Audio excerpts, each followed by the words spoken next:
Oh, sorry, I'm all worked up. This is among the finest examples of Chinese art that we have seen on the roadshow. That is the sound of a world-renowned expert losing his composure. The woman standing next to him thinks she brought in a nice family souvenir, a Ming Dynasty replica her grandparents bought on vacation. She was wrong. This isn't a replica, and it isn't Ming.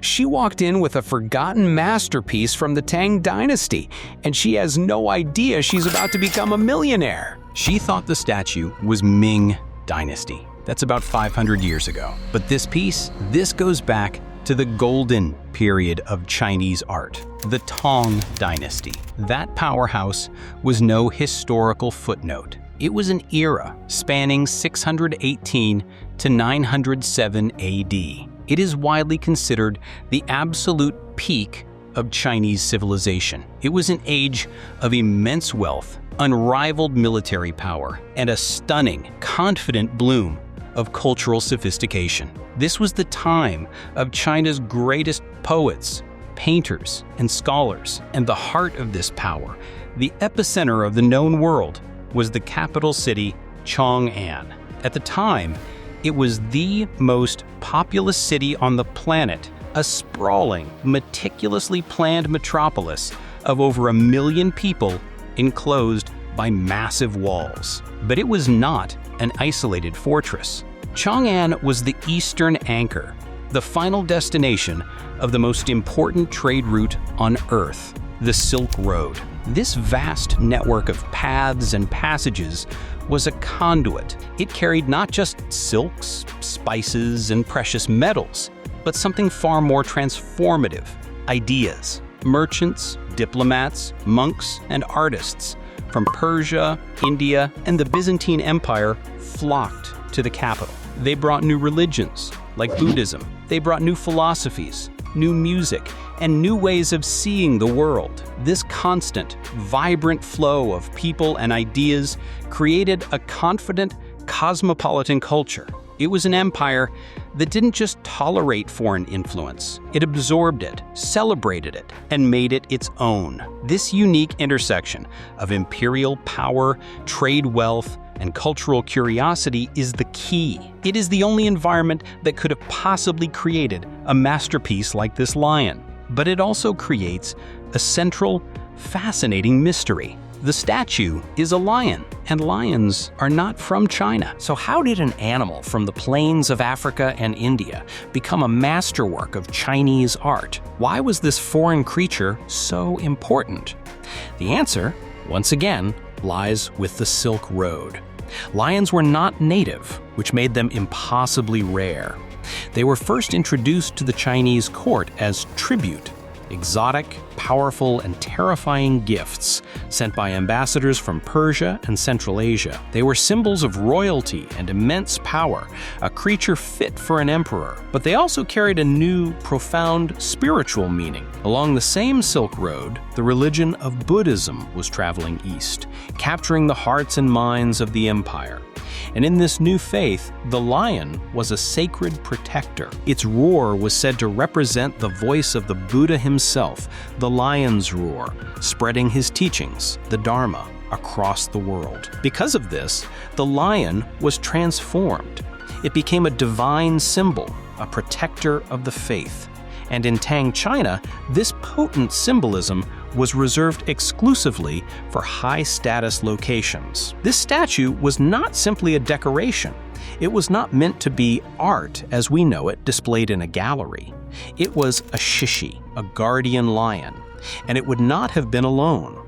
It was created as one of a matched pair standing vigil, two silent, powerful sentinels, one on each side of an entrance. Their purpose? To ward off evil spirits and human intruders from the entrance of an imperial tomb, a major state-sponsored Buddhist temple, or a high-ranking government palace. This was a symbol of the highest order, a blend of imperial power and divine protection. But a guardian with such a sacred purpose demanded an almost divine level of artistry.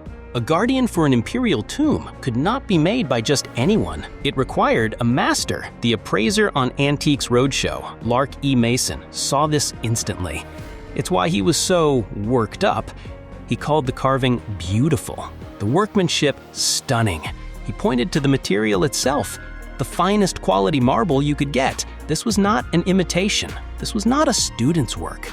This was the work of a master carver at the absolute peak of his craft, funded by an incredibly wealthy patron. The style itself is a hallmark of the Tang era, dynamic realism. Before this period, Chinese sculpture was often more stylistic, more abstract, more spiritual. But Tang artists, influenced by the realistic, humanistic art of India and Central Asia, became masters of capturing life and movement. The appraiser noted the muscles rippling under the surface. This is the lion's power frozen in time. The artist's ability to make hard, unforgiving marble look like living, breathing, tensed flesh, an object of immense status, spiritual power, and artistic genius, a perfect snapshot of the Golden Age. But this masterpiece, frozen in stone, poses a new question. How, in an era without modern tools, without power drills or cutting lasers, was such a thing even made? The process was slow, methodical, and incredibly unforgiving. It would have begun with a single, massive block of the finest quality marble, quarried and transported at enormous expense. Stone carving is a reductive art. There is no undo button. There is no adding material. There is no going back. A single misplaced strike from a chisel, a crack in the stone, and the entire priceless piece could be ruined. The master carver and his apprentices would have spent months, perhaps years, slowly bringing the lion to life. They would use simple, heavy-duty hammers and iron chisels to rough out the basic form, chipping away large chunks of raw stone. Then, with smaller, more precise tools, they would define the details: the curl of the mane, the claws, the tension in the legs, the lifelike ripple of the muscles. Finally, they would polish it. This was done using abrasives like sand or crushed quartz, rubbed against the stone over and over. This tedious, painstaking process is what creates the smooth finish. It is also what left behind the sort of sandy surface the appraiser would spot 1,300 years later as a sign of authenticity. He was not just carving stone, he was releasing the lion from it. A testament to the Golden Age, it was now ready to begin its long watch. And then it vanished. For more than 1,000 years, the statue's story is silent. The Tang Dynasty itself collapsed in 907 AD. Empires rose and fell, dynasties changed. The world it was built to protect, the temple or tomb, crumbled to dust. Its story goes cold until the early part of the 20th century. A new era of steamships and global travel.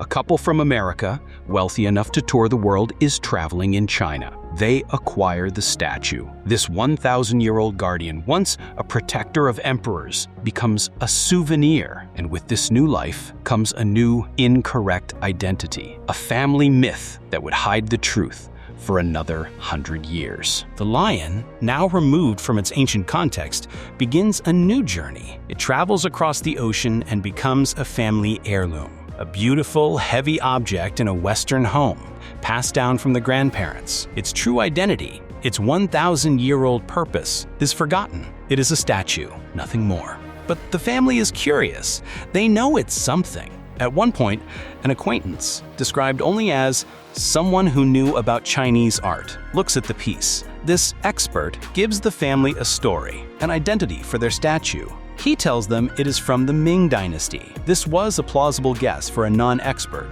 The Ming era is famous and produced a great deal of art. He calls it priceless. And this becomes the family myth. The statue's new identity is set in stone just as surely as its carving.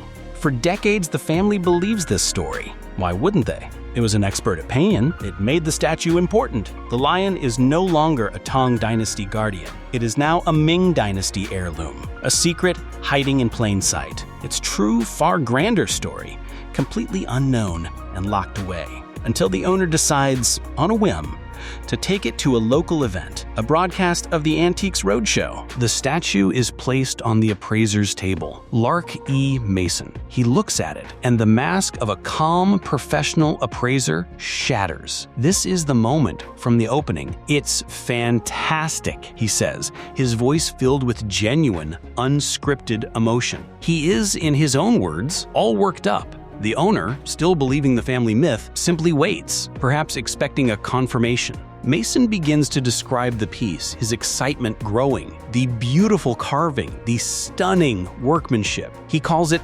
breathtaking. He says he sees little tiny versions of such things, but never one like this. The scale, the quality, the condition, it is a unicorn. And then he addresses the family myth, the story of the Ming Dynasty, one of the things he was wrong about. With those 5 words, a 100-year-old family story is erased. He explains that the statue is not Ming, it is far older. It is from the golden period of Chinese art, the Tang Dynasty. But how can he be so sure? He points to the proof. Plain as day to his expert eye, the artistic style, the rippling muscles, that is pure Tang.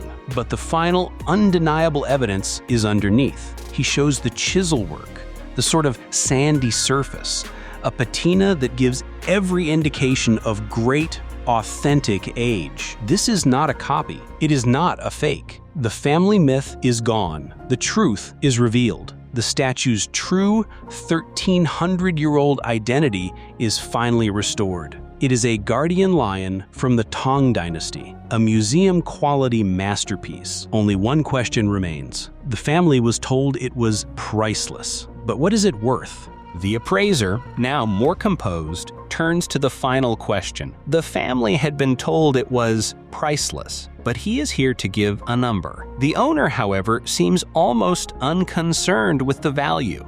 "That's not important to me particularly," she says, "but I'd be curious." The appraiser explains the process. "I was with my colleagues. We've all been in the business for 20, 30 years. We were each trying to figure out what the value of this would be. For an auction, where collectors and museums would bid against each other, he gives an estimate, $120,000 to $180,000, a stunning, life-changing figure. But he isn't finished. That's the auction price. The insurance value is different. This is the figure you would need to replace it, if such a thing were even possible. I would say," he continues, "that an insurance figure on this would be somewhere between $150,000 and $250,000, probably toward the high end. I would say around $250,000, $250,000. The owner, taking in the news of her 1,300-year-old, $250,000 masterpiece, just smiles. Her response is simple,